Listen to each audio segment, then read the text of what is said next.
How goes it, everybody? We're here for another episode of VITV, but today we're going to do a little bit different. We're going to do a DIY TV today. We're going to show you how we're going to build a 3-foot by 3-foot coffee table with an X-frame made out of scraps that we have here in the shop. And this is a table that's going to my good friend Jen, who's holding that camera right now. But this table here, from scraps, I'm going to show you how we're going to build this. Let's do this.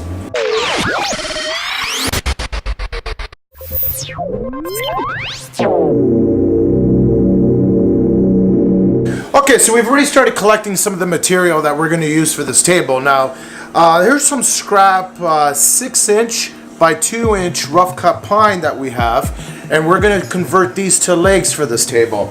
And as you can see, I've already cut one in half, and this is now giving me a 3-inch, a true 3-inch by 2-inch, and these will be the legs for the table. Okay.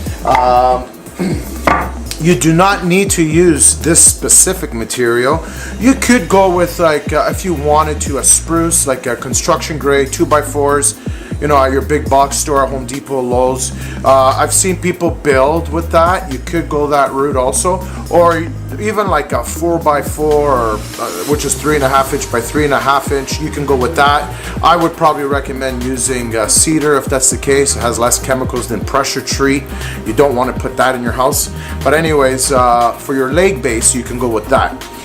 For the tops now, so we've already started putting the top together. Now, all these pieces of wood, they haven't been cut. They've only been cut the size of 3 feet.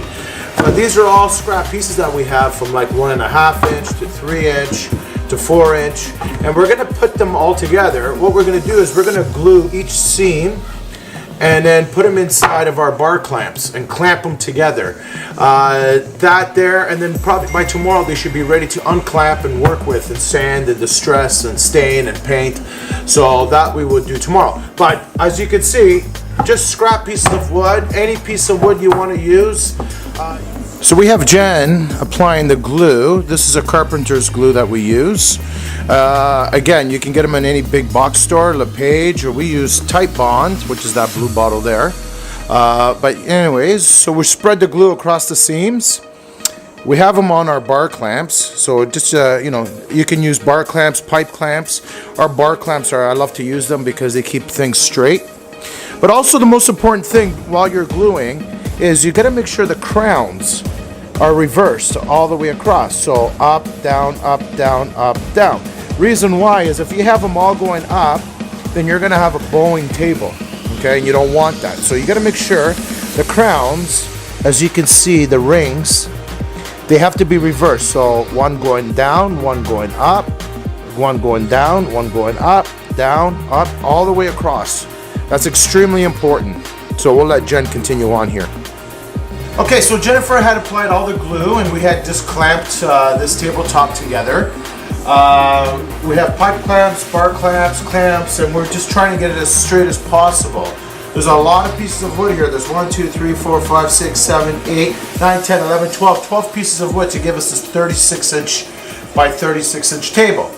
So now that we have our X-frame assembled, just one of them, this clamp is just holding here because we have glue on these 2 pieces here where they meet. So it's just drying right now, but the way we attach the actual physical legs to the actual X-frame is with a Forstner bit. We countersunk in 3-inch screws. Later on, we'll put a dowel with some glue in here, and we'll cut it off with a saw later on. And that's in all 4 points. How do we figure out these angles now, where the legs are? And like right up here. So those angles are going to be different for every table that you make because it depends how big your base is going to be, how wide and how long.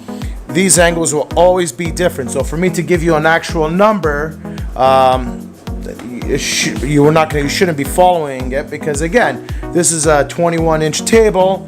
Your table might be 30 inches. If it is, these angles would be different.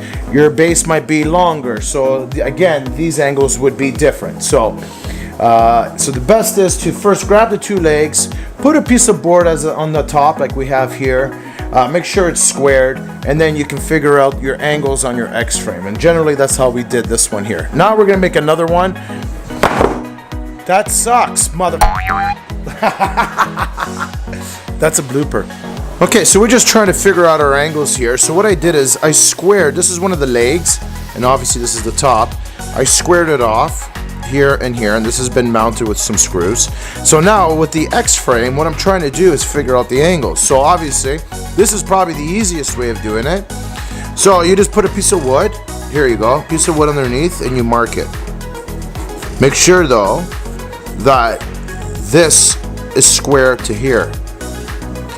Okay, and then mark here, mark it here, mark it here. Now you just have to cut these angles on our miter saw right there, and then install them. Pretty much how that is how this was made right here, this X-frame here. Okay, so our tabletop was all nice and dry, as you can see some of the glue here. And what we got Jen doing right now, she's just scraping off the excess glue, as you can see. And also, you know, this is the time where you want to do your distressing on the tabletop. So obviously if you don't, it depends how much distressing you want on it. We're still going to beat this up. We're going to hit it with a couple chains and all, but it's totally up to you. So as you can see, she's right now removing the glue, chiseling out some high points, and just have fun. This is how you do it. This is how you distress wood and get it going. So good job, Jen. Okay, so listen, we're gonna start now taking care of these holes that we made for the screws to attach to our X-frame.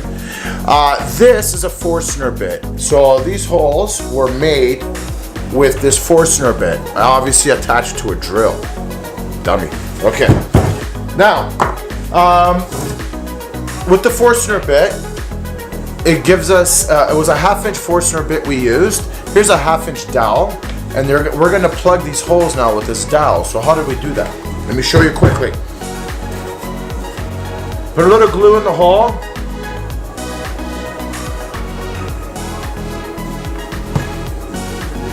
Glue in the hole. Then you grab your dowel.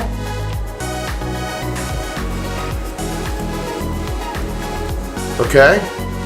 When you start seeing glue oozing out of the cut, then you know you're good. You're golden.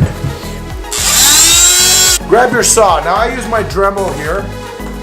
You can use a hand saw, just your standard hand saw, but you know I'm lazy and I like to use this.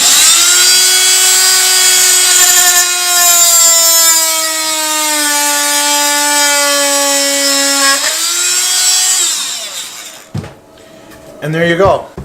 So now we've capped the hole. Obviously this gets a little wood fill, gets sanded, and then you carry on. You're gonna do that to all the holes that you've pre-drilled, and that's pretty much it. And that's how it's done, okay? So Jen is now applying stain onto our tabletop. The trick is always do the bottom of the tabletop first, because this way here, you can see how it looks, okay, if it's a color that you like. But also when we flip this around to do the other side, it's going to be resting on these little triangles, okay, that you see here. Okay, as you can see, these little triangles. So this way here, the actual piece itself is not sitting on the sawhorse, it's sitting on these triangles. So when we flip these around, the only point of contact is the triangles and onto the bottom of the table. So if there is a little bit of a line, it's the bottom of the table. That's okay. So if you're impatient like us, that you don't want to wait for one side to dry to do the other side, this is the best way to do it. Stain the bottom first, rest it on triangles like this, and this is just a piece of wood that was just cut on a 45 on a table saw, and that's pretty much it. So we're gonna let this gray dry, and then we're gonna apply a white finish to it, some white paint to it, and then give it a sand and then varnish. So, but for now, staining time. So this is Jennifer, and this is Jennifer's table we're working on, okay? So Jen has chosen this Verithin wood stain, okay? It's a gray color, so, and we're gonna see how this baby looks. So this is gonna give us a white wash finish once done. So Jen, can I ask you a question? What's your inspiration for this table? Like, which direction you're trying to go? Which style? I just wanted a beachy feel. A beachy table, okay? Yeah. So it's a beachy themed table. Don't be afraid, don't copy us with colors. You guys can do any color you want, but we're gonna do a beachy themed coffee table for her 4-season room at her house, so it's gonna look nice. But this is one of the ways of creating a whitewash, is applying stain first to penetrate into the wood. Paint will just be on the top, and then we'll sand the paint down later on. So we'll show you guys that later, okay? Now this is a sample we did, okay? So there's the gray stain, we added some white, we let it dry, and then we just gave it a light sand using a 220 sandpaper, okay? A 220 grit sandpaper. Now, this is a sample board. It's a must that you should do a sample first before you mess around with your piece, okay? So grab the same material, it has to be the same type of wood you're using as what you're using as your piece. Create your sample first. If you like it, then go ahead. Do it, apply it to your actual piece. Okay guys, so we got to our base now. So our base, like I said, this is all scrap material, believe it or not. This is material off other projects. So our base for our tabletop is coming together. So we have our top supports. So this support here will fasten, to our tabletop, okay? Which you've seen, the gray tabletop, which is drying right now. The center support here, obviously it's decorative, but at the same time though, it's holding these legs steady, okay? There's one more thing. So right now, Jen is gonna give this a quick sand before we paint it. Now we've decided that we're gonna paint this a solid white and do the tabletop in an antique white or a whitewash with the gray underlay. So that's what we're gonna do for the tabletop. So solid white with a whitewash on the top. But let's get right now with Jen sanding this, and we're gonna give this a coat of primer first, then 2 coats of paint.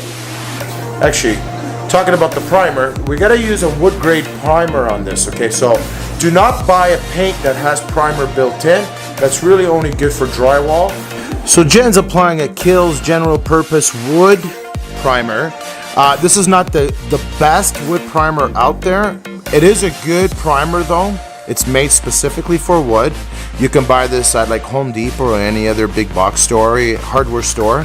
So it's called Kills, K-I-L-Z. Sorry, it's covered there, but paint. But anyways, so we're gonna do a coat of Kills. Then once you finish doing the first coat of Kills and it dries, just with a light sandpaper, a 220 grit, you want to give the whole thing another quick sand with your hand, just to get rid of any roughness before you apply the finishing paint. Okay, there we go. So carry on, Jen, you're doing a great job. Okay, well, Jen's applying the first coat of paint on this. Looking good. Now you're probably wondering, why are we using paintbrushes and not sprayers for some of you guys out there? Keep in mind, this is a DIY how-to video. Not too many people have $1,000 plus sprayers in their house. So there you go. Keep using the brush, Jen. Keep using the brush. You're doing a fantastic job, young woman. You keep going. So here we have it, guys. The gray stain has dried, and now Jen is applying some white paint, just your standard white paint, onto our tabletop here. This is just white satin paint, and we're going to let that dry before we give it a light sand to give us our whitewash finish on this tabletop. Looking good, Jen. Good job, sweetheart. Thank you. So it's always good to start off by sanding the bottom of the table so you get an idea of how it's going to look first. Get an idea of how much paint you want to remove. Jen's just sanding the sides there right now. And then, once you get an idea of how you want it to look, then you start sanding the top. Okay, so now that we have our look that we want for this table, we're going to apply some dead flat varnish onto this, okay? Which is a good product that we use. This is cement dead flat. Now you could probably pick this up to any of your custom paint stores that would have this product. This is a good product because it doesn't yellow, especially when you're putting varnish on white. If you're using a polyurethane, keep in mind that it will yellow the white. So you want to go with a water base And like I said, the cement product here is a product that we enjoy using because it doesn't yellow anything. So Jen is just applying the first coat of varnish onto our tabletop. And generally, we're just going to do the tabletop. We're not doing the base with varnish. There's no need to do the base. Totally up to you if you want to apply a varnish to the base. But here we go. So Jen, the project is done. What do you guys think? Love. You love it? So we are finished our DIY how to build a coffee table from scrap material. So once again, like I mentioned, this is all rough cut pine, okay? We have 2-inch material here for the legs and for the X's. On the top, we have 1-inch material. Now, like I said earlier, you do not need to use rough cut pine. You can still achieve this look using other types of wood. It's all it is how you're gonna distress it. If you're gonna use chains, chisels, it depends how much of the paint you sand. So as you can see here, okay, the base, we went solid with it. It's a solid white. We didn't want to distress it at all. And once again, you can use any type of wood to make a table like this. Doesn't have to be rough cut pine, but because we use a lot of rough cut pine, that's why we have this table. But anyways, hope you guys enjoy this. It was awesome, right, Jen? Okay, so what are we gonna build next, Jen? I don't know. Oh, well, we have a headboard to build next. So there we go. I hope you guys enjoy this. If you enjoyed this video, please subscribe to our channel, turn on notifications, and we have some more how-to videos coming up soon.